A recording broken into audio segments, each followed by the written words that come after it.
Welcome, everyone, to the 19th session of council for October 23rd, 2023. In-person meetings have resumed with a hybrid format option where members of council and the public can still join electronically via Zoom. The meeting's being live streamed and recorded and will be available on the township website. All rules apply to the meeting as if everyone was attending in person. And if there is a problem with the technology impacting the proceedings of the meeting may be recessed at the direction of the mayor to confirm the electronic format is performing effectively before proceeding further in the agenda.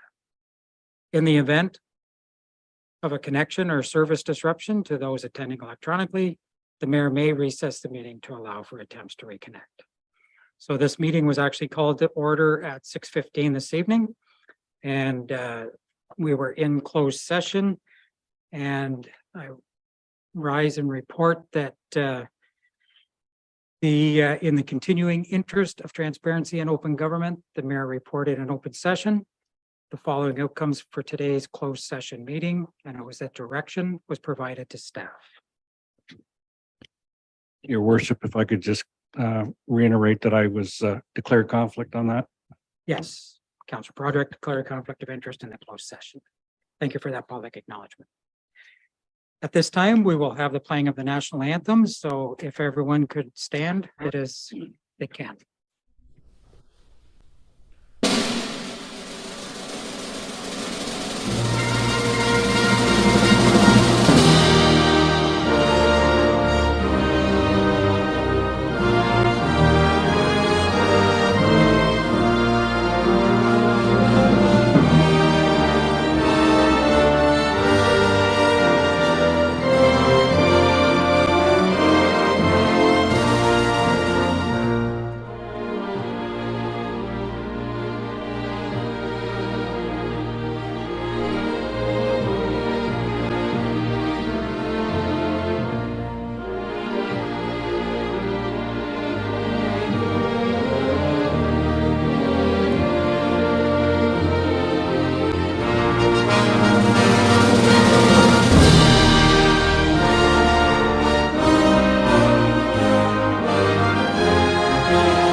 We acknowledge that we are being hosted on ancestral lands of the Haudenosaunee, Mississauga, and Omama people.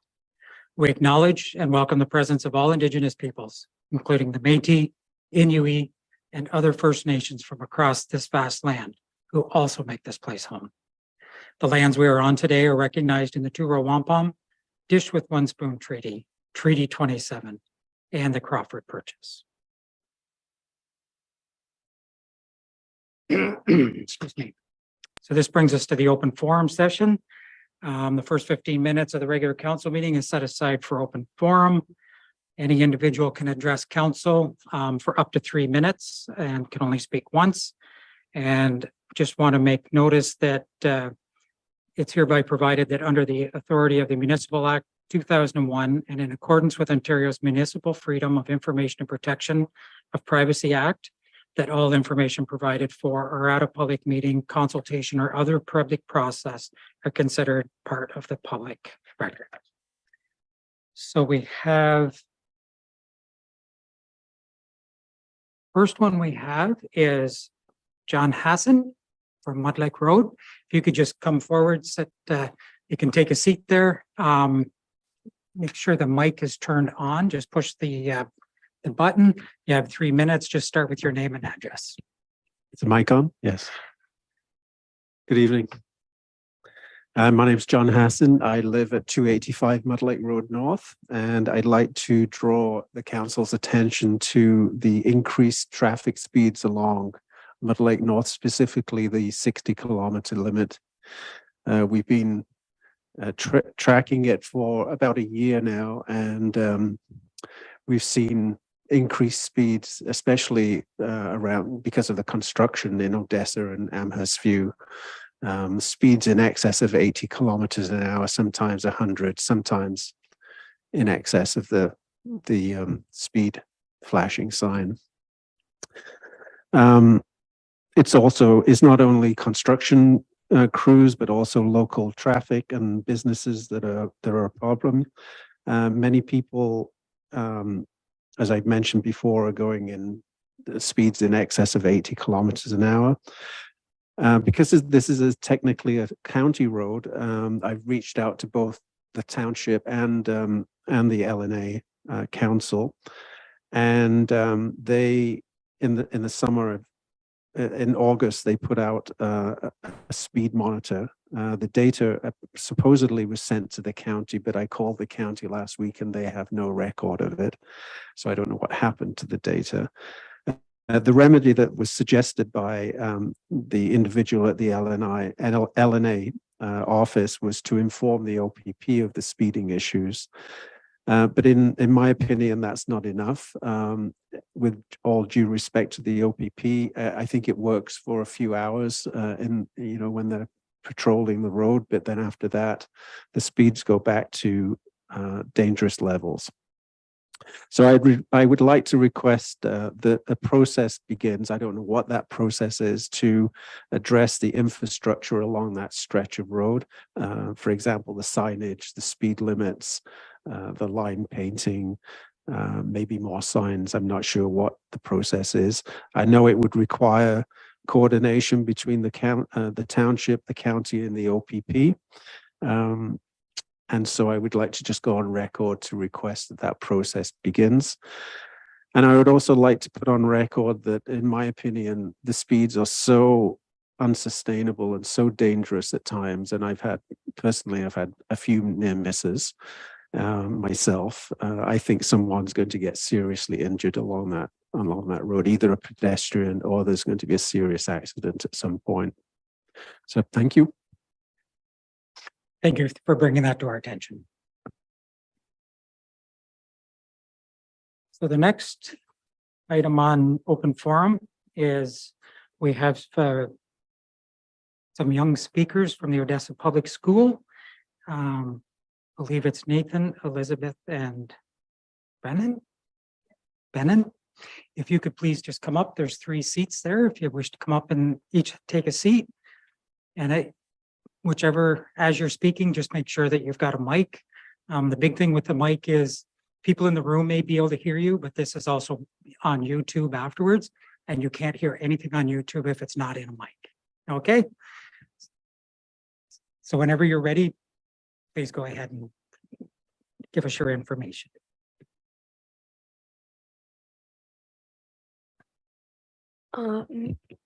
Hello, my name is Nathan, and I was part of the Babcock Mill Development Group, but contributed to many of the other parts of the project that the number 9 team put on. The project really enlightened me to see what could be done to add to the sustainability of Odessa and improve the area. We tried to create ideas that are inclusive and help both the people and the wildlife of this town.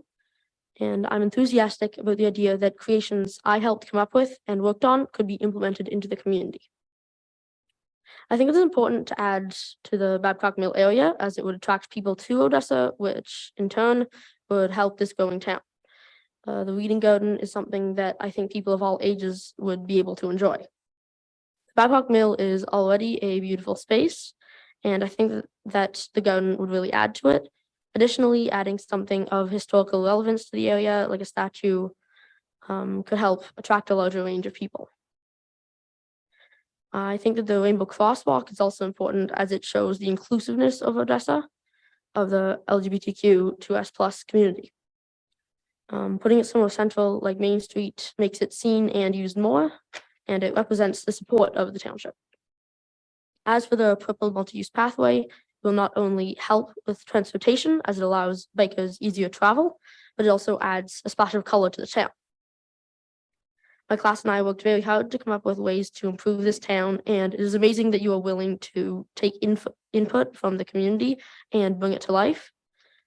I thank you all for considering our ideas, and I hope that you'll be able to improve the township of Odessa. Thank you.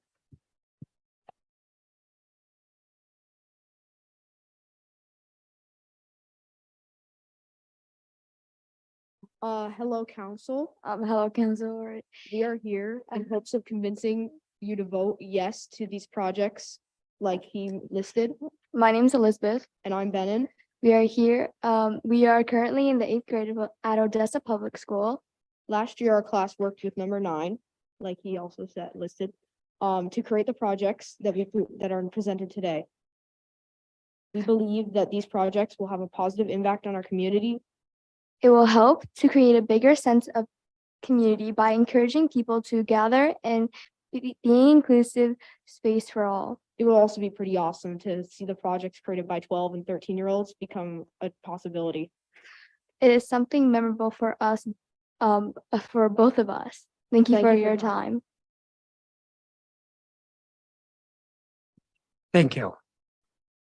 And typically through the procedural bylaw, we don't comment or have a discussion during open forum. It's just for us to receive information. But I do want to say thank you for engaging with us. Thank you for your work on this project. It's very encouraging to see our youth engaging and looking for ways to improve our community and to work with council and with our staff to be able to do that. So I just want to say thank you so much for coming this evening and for spending the time and the energy to come up with the plan. Thank you very much.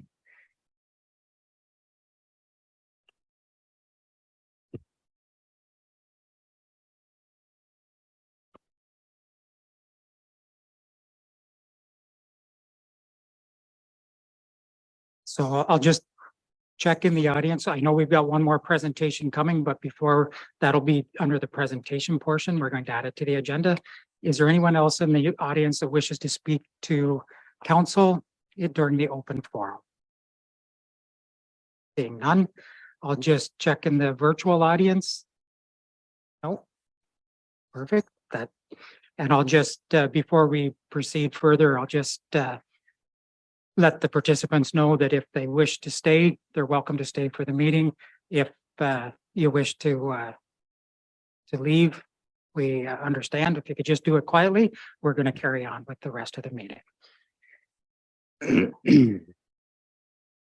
So the next item up is confirmation of agenda. And we are going to add one item under presentation on the CAM safe item, which is later down the agenda. There's going to be a presentation for us. So the recommendation is that the agenda of October 23rd, 2023 be adopted as amended with the CAM safe presentation. Do I have a mover? Councillor Parks, seconded by Councillor Willis. All in favor? Motion is carried. Declaration of pecuniary interest to the general nature thereof. Any declarations for this evening's meeting? Being none. Delegations and presentations. We have a delegation for CamSafe. If you would please just come forward to the seat and again, use the mic and identify yourself and then provide us with your information.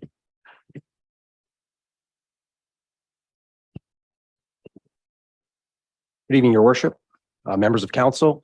Good evening. My name is Al Byrne. I'm the operations manager at the Lennox and Addington OPP detachment. On behalf of our detachment commander, Inspector Dave Tubble, thank you very much for having me here this evening. I'd like to speak to you about CamSafe. Your detachment's been working very hard with your municipality to seek long-term solutions to improving our community safety. Tonight, we'd like to present one of those initiatives. What I've asked this evening is Jeremy Ashley, Staff Sergeant with the Belleville City Police, to come here and present, as he is the local subject matter expert. Well, good evening, council. I'm going to just walk you through this program. and certainly I'm open to any questions you may have as this unfolds. CamSafe is, I need you to put yourself in the mind of an investigator at this point. And one of the ways that one of the things that you can think of is this incident overnight in Napanee, or any kind of incident where video is important. That is really where CamSafe kind of originated from. It was an idea as a tool for law enforcement. And what has happened over the last 2 years with this program is that it has changed into not only that, but a fantastic way for police to partner with the public. And that's really why I'm here, is to explain any kind of nuances that you have, or questions you may have about this this program. When you're an investigator on the road, whether you're in the detective's office or you're on patrol, you're always looking for video to support evidence as evidence for an offense. So I can guarantee you that with this incident in Napanee overnight, or if, you know, on the church on Elgin Street in Odessa had an incident, officers arriving at the scene, the first thing they look for is evidence of the offense. In 99% of the cases that we go to in OPP, you're looking for that best evidence, and that would be video. Sourcing that video is difficult. That entails a lot of man hours of person hours, I should say, driving around looking for those sources. And that's where a couple of years ago I was doing it, and I thought there's got to be a better way. There's got to be a better way to find those people that have video. Everyone has doorbell cams or CCTV cameras up. There's got to be a better way for police to partner with the public to find this evidence. So that's where CamSafe kind of started. So you can, next slide. I'm used to having the clicker to next slide. So that's where CamSafe has kind of developed into a solution. This is a program that's about 2 years on now. So I'm from Belleville Police Service. This is where it started. And it started literally as a grassroots community effort in my area. And it quickly spread to, we're surrounded by OPP, to other OPP detachments. And then before long, I was in Aurelia doing the same presentation with members of command staff, OPP over the last year, and I can get into the weeds of it a little bit later in my presentation. They rolled it out this summer to all detachments across the province. I've had a number of different municipal police services come on board as well. And I'll show you how this connects the public to police to support community safety. If you could roll the next slide. This is a great video from OPP that they've done. Really explains the program. Do you want to Go ahead. help play a pivotal role in a fast-moving investigation, such as a potential robbery? The voluntary CamSafe program has an online database of registered residential and commercial camera locations within a community. Police do not have access to your cameras, and there is no obligation to share camera footage. If a crime takes place at a local home or business, the investigating police officer could log into the CamSafe database and search a geographic area to view who has registered a camera. The officer, using the contact information provided, would request the camera footage from the property owner. Help to reduce time officers spend searching for footage, and join us in creating a safer community. Throw the next slide up. Do you want to help play a pivotal role in a fast-moving investigation? That really encompasses everything that CamSafe is about. It's a CCTV registry in communities that the public register their accounts, and on the other side, police have access to that information. That information is name, the address of the person who registers, and any contact information. You can go to the next slide. It's a new approach in the sense of years ago, when I started thinking about this program, I looked for my own CCTV registry at my own service, and I looked at other services around me. And really what it was an Excel spreadsheet on the desktop of a detective, usually, that was inaccessible to anyone in the service except for that one person. So what I tried to do with this concept was just bring that out there, bring that together using technology. So if you could throw the next slide up. With CamSafe, there's the public side and there's the police side. The public side is what residents, municipalities, businesses can register. And when I speak of CamSafe, I'm talking about camsafe.ca. If you go to that website, you can register as an individual, you can register as a business, or you can register as a business who owns, or register as a person who owns a business, and provide your information. That public registry When you log into your account on camsafe.ca, you only see your account information. You don't see your neighbors or who's registered down the street or what businesses have registered. You only see your own private information. And I have an example of that if you could show the next slide. When you onboard or register, it takes about 90 seconds. There are terms and conditions that you have to agree to, and that explains a lot about what CamSafe is, that it's a voluntary registry, that you can delete your account information at any time, and that although a police officer can call you up and say, I found your information on CamSafe, you live on a street where there was a break and enter, can I have some information? You can, of course, refuse to provide that information to police. There's no obligation to you. However, if you read the terms and conditions, like anything, a judge could compel you to provide information. So if there was a really bad incident on your front lawn and police, for instance, saw that there was some video cameras in your house and you refused to provide it, a judge could be convinced or compel you through a warrant to provide that information. So that's covered off in terms and conditions in the sense of just so that when I'm all about transparency. And so when you register for this program, this is what you're signing up for. And again, you can delete your account at any time. There's no obligation to initially provide anything to police. If you go to the next slide, and you could, this is just actually my own personal account. If you could just jump to the next slide. So when you register and you log into your account, this is what you see. Those pictures are not live feeds. There's no live information or account information that's passed through CamSafe. All CamSafe is a phone book of information. Those two pictures are screenshots I've taken of what my camera sees, so that when an investigator on the police side log in and see what my camera sees, they know what they're looking at. And again, you can register with CamSafe with just your name and your address, and that's it, and never log in your account again. That's completely fine. You'll see how on the police side that's beneficial, but we do have people that will register their cameras, put pictures up of what their cameras see, and I know that from an investigative standpoint, it's very helpful. So again, you can, as noted, you can only see what is in your own account. You can't see anyone else's public account. So if you go to the next slide, the police side's a different animal. So this is where we take that information that the public has partnered with us and we translate it into something that's usable for law enforcement. So you go to the next slide. When an officer logs in, or first of all, to gain access to CamSafe, number one, obviously it's law enforcement only. So with the OPP, there's a couple different ways of onboarding detachments or officers. They can request access once verified. It comes through an authorization process through myself or a designate, or we can onboard a list of officers all at the same time. And they're only using obviously their names and their work email addresses. That's how we distinguish that from the public side. Once you log in as an officer, you can go to the next slide. That display, and you can skip to the next one, that display completely changes. You don't get individual account information from the members of the public. What you get is a map-based view of all the registrants in Ontario. So that map is searchable via keyword, searchable via pinch and zoom, searchable via whatever, there's arrows or whatever. It's based on a secure channel of Google Maps that this is built. You go to the next slide.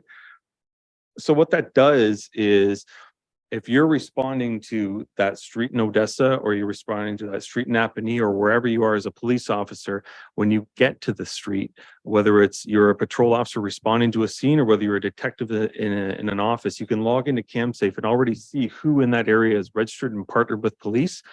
You can create a list automatically through the website and export it as an Excel spreadsheet as to that list of contact people that you can reach out to and request video footage from.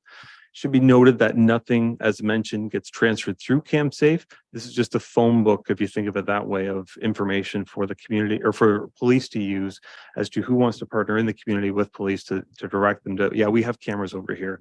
Here's my contact information. Call me if I can be of help. You go to the next slide. The nice thing about CamSafe is that it's shared by all police agencies, so there's no siloed approach here. So crime obviously has no borders, and that's how this kind of grew legs and took off in its own sense. Because when we started it in Belleville, the response from the community was so tremendous that it spilled over our borders, and we had people in Trenton and Madoc, Napanee, and Marmot registering their cameras because they heard about it on the radio or they heard about it through media, which is great. But then all of a sudden we started getting calls from the OPP saying, hey, we heard that about this program. Can we jump on board? And that's kind of how it grew organically. But the map is shared by all police services participating, because a lot of times I know from my seat in the House, some in different criminal investigations, that you may start an investigation in Belleville, but all of a sudden it leads you to Orillia, or all of a sudden it leads you to Kingston, or all of a sudden it leads you to another part of the province. And to have that seamless transition with CamSafe, especially now with the OPP on board and other larger municipalities, it's going to assist in that, connecting officers and investigators with people who are partnering with police to provide evidence. So you go to the next slide. And again, this is built to be scalable. When we started in Belleville, we built it to be scalable to the province, and now it's scalable now to across Canada if need be. Go to the next slide. This is just a quick timeline of how it's kind of grown quickly. It's not specific, but what I did in Belleville when we started it was I knew that I needed to have something in the registry before officers got access to it, because if they logged in and there was nothing there, chances are they weren't going to log in again. So I approached my municipality. I approached both school boards, public and Catholic, and I approached Hastings County, so our social services government agency, and did a presentation about what I wanted to do and what this was. They went through their command staff or their levels of administration, and all have come on board. That augmented, that brought into the registry hundreds if not thousands of cameras. So again, putting your mindset back in that of an officer responding to a scene. If you're going to a school, who do you ask for video? It's always, in Belleville, it's always difficult because you don't know if the vice principal has access, you don't know if the board has access, or you don't know, how do I get that? In Belleville, an officer will go to Queen Elizabeth School in the East End, they'll click on that through CamSafe, and they'll say, this is who you contact in the IT department. Here's their cell number. So it facilitates, or actually it cuts out a lot of that bouncing around and wasted time. So in any event, I'm rambling on, and my wife says I ramble sometimes. So I launched it in 2021. We with a nice media campaign, and the public really partnered with it. So that created that database of people in the community that were on board. So when officers started using it, they've now worked it as part of their workflow. And I know that OPP around me have started doing that as well, because we're all one big neighborhood and we're all looking out for each other. And as OPP have come on board around me and around the province, officers have started using this as part of their daily routine of when they're responding to a call. If they need video, they look at CamSafe. Okay, we have a registrant down the street. We'll go down there, we can ask them, or we can call them directly and ask a request for video. You can go to the next slide. This program has spread obviously through OPP, but also other services such as Peterborough, Hanover, Saugeen Shores. I know that Brockville is coming on later this year. I'm in talks with a number of different larger police services. And you can go to the next slide if you'd like. For me, why it's caught on so much, because there are other products out there that vendors sell to police services, is that there's no cost. When we started this, my senior staff at the Belleville Police Service and Chief were of the same mindset that this is a community program, and whether you're a service the size of Gananoque or the service the size of Durham, there should be no cost to accessing this information or obtaining or onboarding your officers to use it. Where police services will put their resources, instead of paying a fee or a subscription service to be a part of CamSafe, they put their resources into getting the word out in the community, whether it's through this type of a forum or whether it's through police service boards or their CSO offices or media campaigns. So that's where I see their resources going. I'd much rather that than adding another financial line item to a budget somewhere. So if you go to the next slide. So my next steps are obviously helping with OPP as they roll this out across the province the last 2 or 3 months. Municipal expansion is happening rather quickly. And then I'm also, this right now is owned and operated by the Belleville Police Service. That is not the plan forever. The plan for me for the next 2 to 4 years is develop a not-for-profit model very similar to Crime Stoppers, where this could be guided through a group of shareholders. The cost is going to be offset by sponsors. Already now I have been approached by 3 major sponsors to figure out where that fits. I want to make sure I pick the right one with some guidance to try and elevate this and work to long-term success. And also building that not-for-profit partnership in there, whether it's a partnership with an existing agency or creating our own board. That's the direction that we're going. Belleville Police is more than happy to support this for the time being, but they know that this is growing at a pace and is a concept that is going to be embraced by police services in Ontario and most likely across the country, that they're willing to let it go to the right group of people to manage and facilitate and with the right mindset to carry this forward over the next 5 to 10 years. So you go to the next slide. Again, CamSafe, and you can click it in. It's no cost. It's one of the benefits, as I mentioned earlier in the presentation, I'm sorry if I keep going on about it, but is that as much as it is a tool for law enforcement responding to a scene, one of the benefits that I didn't foresee was how it's really improved community relations with the police services partnering with communities.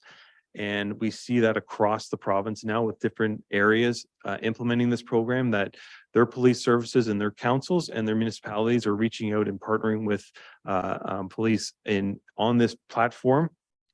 And it's just a really, it's one of those elements of this program that I didn't anticipate. I was looking for a tool to use that would facilitate investigations, but one of the added benefits to it has been this program, as it's really turned into a movement across the province in a way. And of course, we have ongoing partners with media who continue to get the word out in our region. And for the OPP, they have developed a really slick package of materials that can be provided to both detachments and officers to support them in what this is about, how to explain it, and how to get the community to partner with it. I can talk for hours about this, but I think if you go to the next, slide there, I'm open to questions because I can get right into the weeds, but you guys have a long council meeting ahead of you, I'm sure. So Thank you for that presentation. Council, any questions or statements? Councillor Willis. Through your worship, thank you very much for the presentation. And I think anything that makes communities safer is good. Is there any risk or liability to the homeowners that sign up and provide you with their videos? Can they be asked to go to court to prove that they provided the evidence, or is there any risk to them at all? Okay, so where CamSafe falls in to line with that is it's a directory or registry of potential leads for evidence. So once an officer looks and finds a residence or a registrant who they request information from, it's outside of CamSafe what happens after that. So the onus will be on the officer once contacted to explain to that resident what happens if they provide information to police, right? If they provide video, that would be case specific, whether or not they would go to court or if they would be called to testify. What CamSafe is a couple steps before that. It's the phone book where you find the pizza place, right? And then that when you call the pizza place and order it, the pizza arrives and you enjoy it or you don't enjoy it, you don't call the phone book to complain about it. You call the pizza place. So this is just really that some people have called it, and maybe that's not a really good explanation of it, but people have called it Neighborhood Watch 2.0 because it really is a way to connect the community initially with police, but then any follow-up through with evidence gathering, it happens outside of CamSafe. This is just a pointer to where that evidence could be. It's up to the officer to reach out, and it's up to the officer to make arrangements to get that information from that person and explain Any good officer has training on explaining what happens in a criminal investigation or how that evidence is going to be used either by the police or in court. Does that make sense? Yes. Oh, okay. Any other questions from council? Seeing none. I had 4, but you answered them all during the presentation, so Okay, we're good. perfect. Thank you so much for the presentation. And we'll be Thank- dealing with it later in the agenda from the township's perspective. So this is great information. Thank you for having me. I appreciate your time. Thank you.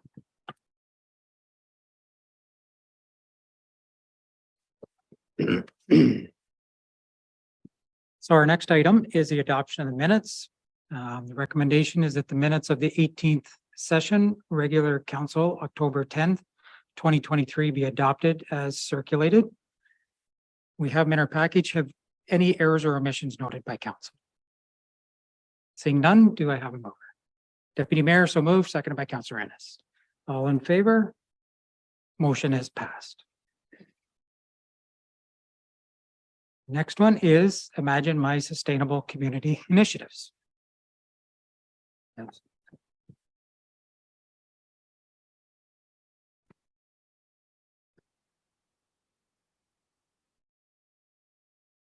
With staff present, is there any further information on this or just available for questions? No, nothing, your worship, just answering your questions if you have any. Thank you.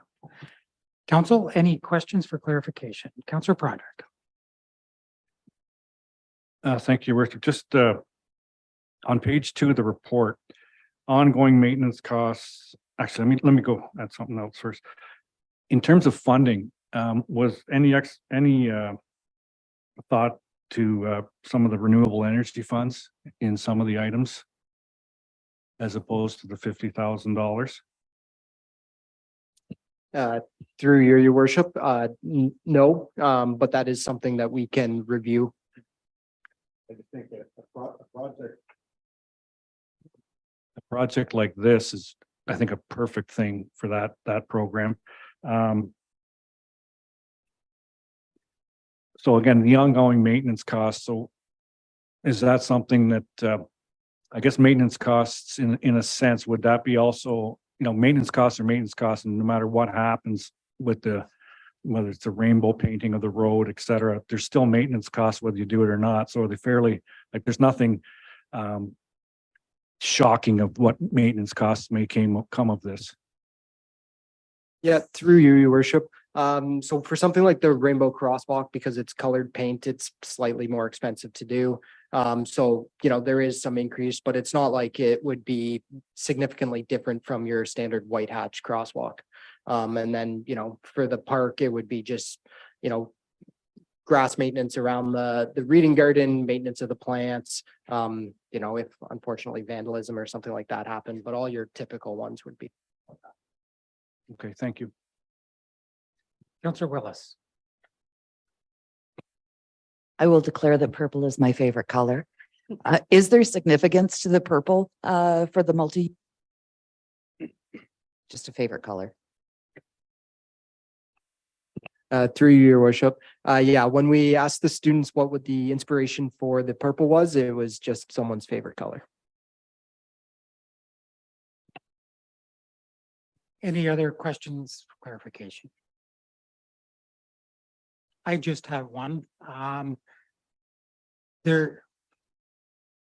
Part 2, there's a transfer of funds from the Amherst Island flood damage repair to another cost center. That $50,000, is that just for the park portion of it then? And the rest would be in next year's budget? Yeah, through you, Mr. Mayor. So that's correct. So the $50,000 is for the reading garden portion. That's going towards things like asphalt, benches, trees, and those various items associated with the reading garden. And then the purple asphalt and the rainbow crosswalk would be in next year's budget ask. And something that just hit me, just following up on Councillor Project's question. I believe I remember reading, I just want to confirm, the crosswalk, it would be in plastics instead of paint for durability? Yep, through you, Mr. Mayor, that's correct. Okay, so the durability would be for years instead of a season. Correct. Thank you. Okay, any other questions?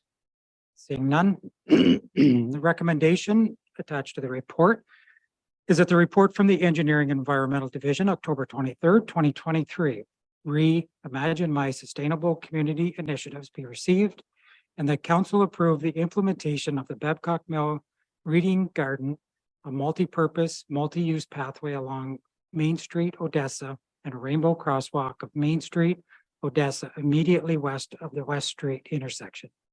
And the council authorized the transfer of $50,000 in general rate funds from cost center 180027, Amherst Island flood damage repair, to cost center 170023, bridge battery south cross road rehabilitation. Do I have a mover?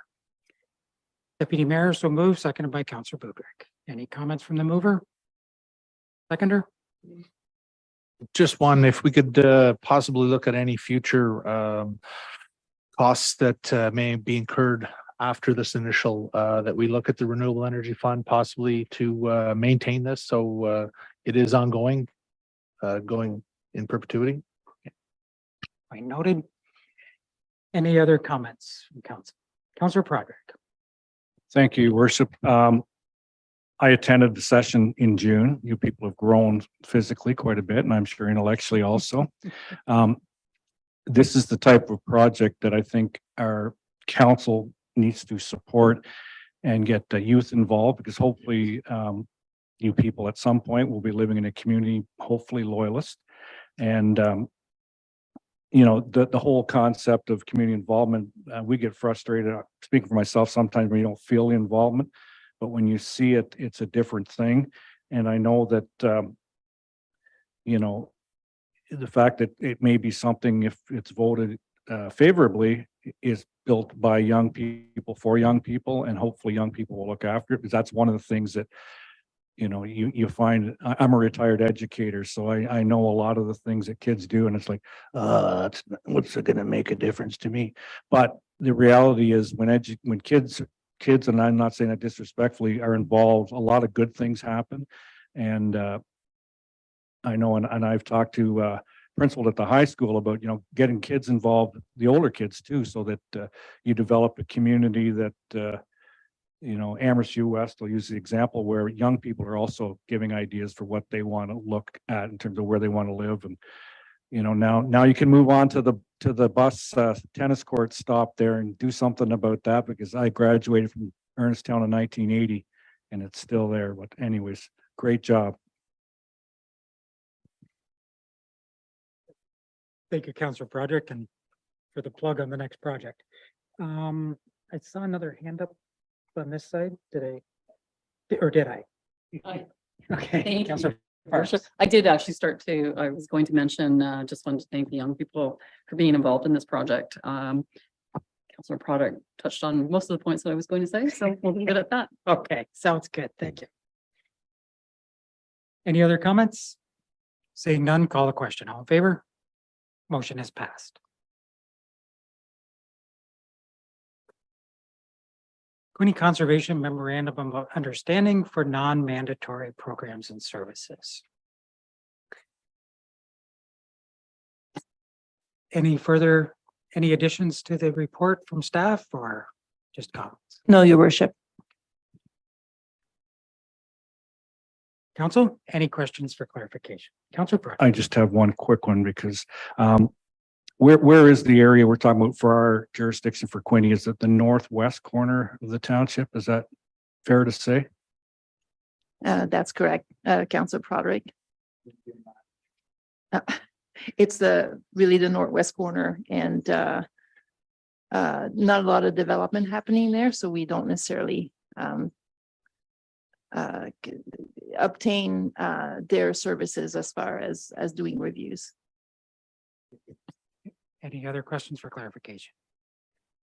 Seeing none, recommendation with the report is that the report from the Economic Growth and Community Development Services Department, October 23rd, 2023, Queenie Conservation memorandum of understanding for non-mandatory programs and services be received, and that bylaw 2023-075, being a bylaw to authorize an agreement with Quinte Conservation for the provision of non-mandatory programs and services, be enacted and passed. Do I have a mover? Councillor Broderick, so moved, seconded by Councillor Willis. Any comments from the mover, seconder, anyone else? Seeing none, call the question. All in favor, motion is passed. Emergency Services Department, CAMSAFE.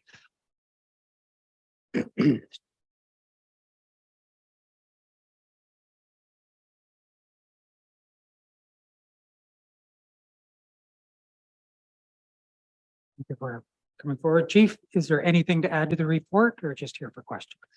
I'm just here for questions, Your Worship. I think the two presenters hopefully answered all your questions. That was my plan. Worked well, maybe. Any questions for clarification? Councillor Willis. Presenters mentioned that the OPP have a program to promote and advertise this. So it says in the motion that we would be authorized to advertise and promote. Would that be in partnership with the OPP? Yes, it would be. We'd use most of their material. I'm just asking for the authorization to allow it to go through our communications people. Any other questions for clarification? Seeing none. The recommendation with the report is that the report from the Emergency Services Department dated October 23rd, 2023, read CAMSAFE be received, and that Loyalist Council authorize Loyalist Township staff to register township security cameras with CAMSAFE, and staff be authorized to advertise and promote the CAMSAFE program to Loyalist Township residents. Do I have a mover? Councillor Budrick, so moved, seconded by Councillor Parks. Any comments from the mover, seconder? Anyone else? Councillor I'll Proctor. be brief. Totally support the program. I think the fact that residents have choice is huge. And I'm hoping that if we accept this program, it'll get all the Facebook warriors off Facebook who are constantly posting videos. I saw one this morning of something in Amherst last night. So I'm hoping that is sort of a bonus of the program. Thank you. Any other comments? I'm just going to share one. Being somewhat of a, I don't want to say a technology skeptic, but I'm not the handiest person with it. I usually run to my kids. So naturally, I was looking for all of the concerns related to this and hence my questions that I had prepared for the presenters, but they answered them. And from everything that I can see, it looks to be a very good program and could be very advantageous if anything does happen in the area. That they always say the sooner they can get the evidence, the better it is. So having this list would certainly help be able to glean information that could help an investigation proceed quickly. So thank you. Thank you for the presentation, Chief. So no further comments. I got a mover and seconder. I'll call a question. All in favor? Motion is passed. Notice a motion and direct motion. Do we have any direct motion this evening from council? Seeing none. Any notice of motion being presented this evening? Seeing none. Consent agenda. The routine matters are in the consent agenda. Any item can be pulled to be dealt with individually, or can all be approved in one. Are there any items to be extracted this evening? Being none, the motion is that the items of the consent agenda dated October 23rd, 2023 be approved as presented and that necessary action be taken. Do I have a mover? Councillor Willis, so moved, seconded by Councillor Budrick. Any comments from the mover? Seconder? Anyone else? Call the question. All in favor? Motion is passed.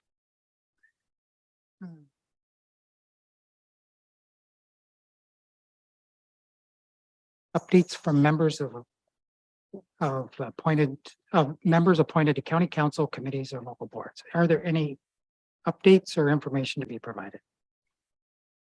Being none. Members' privilege. Do we have any items under members' privilege this evening? Councillor Broderick. I just wanted to thank the staff that were involved with the grade 5-6 municipal day at the arena.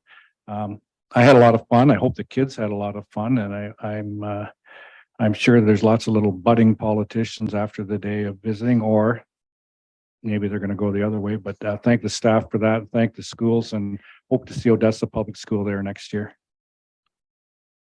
Thank you. Any other items? Councillor Ennis. Thank you. I'd like to offer condolences to the family of John Kimberly, parents Ron and Florence, and sister Stacy, and the rest of the Kimberly and Thompson families, longtime residents of Clark Road and in Loyalist Township, longtime, both John and his family, longtime supporters of the Odessa Agricultural Society and the Odessa Fair. Passed away far too young at the age of 43, and he will be missed. Thank you. Yes, he will. Any other items under his members' privilege? I just want to thank staff for organizing the 25th anniversary of Loyalist Township. We had the free skate and some events, some goodies for them as they came in for the free skate. And then again on Friday evening, we had a reception and a showing of the legacies of Loyalist. And I just think it's great that we were able to celebrate the 25th anniversary of our joined communities. And it's a great milestone, and hopefully the next 25 keep rolling right along. So there was something else. Yes. Do we still have our clerk online? I can't see she is online. I would just ask our clerk, would you be able to just turn your camera on for a moment if your pup isn't jumping all over the place or anything like that? She has a new pup at home, so I imagine she's staying quite busy with it. I just wanted to acknowledge our clerk, Debbie Chapman. This is her last official council meeting with Loyalist Township. She joined us in May of 2017 and has been the clerk since.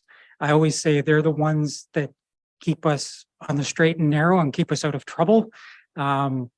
We always, and I do, always look to them for guidance and for clarification to make sure that I'm correctly using all of the legislation, which sometimes can be challenging. So I wanted to acknowledge Debbie for her services and for the work that she's performed for Loyalist Township.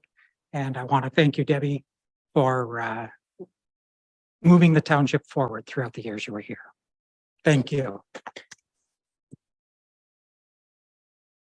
I'd like to say thank you, Your Worship and Council. It's been a pleasure working for Loyalist, and I look forward to retirement and seeing what the next chapter is. So thank you. Thank you. And thank you for turning your camera on. Oh, you're welcome.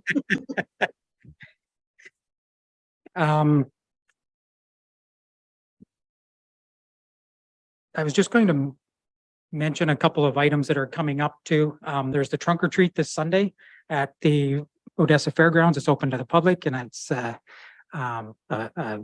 municipal venture. It was held last year. It was extremely successful, and we look forward to doing it again this year and greeting all of the trick-or-treaters to go through. And then there is a chili fest also on Saturday. Before that, same at the Palace. So open to the public. Any last items from council? Seeing none. Confirmatory bylaw. Do I have a mover for the confirmatory bylaw? Councillor Broderick, so moved, seconded by Deputy Mayor. All in favor? Motion is passed. We have our upcoming meeting dates through November there. for everyone's information and a motion to adjourn. Do I have a mover? Councillor Willis, so moved, seconded by Councillor Ennis. All in favor? We are adjourned. Thank you. Motion is passed.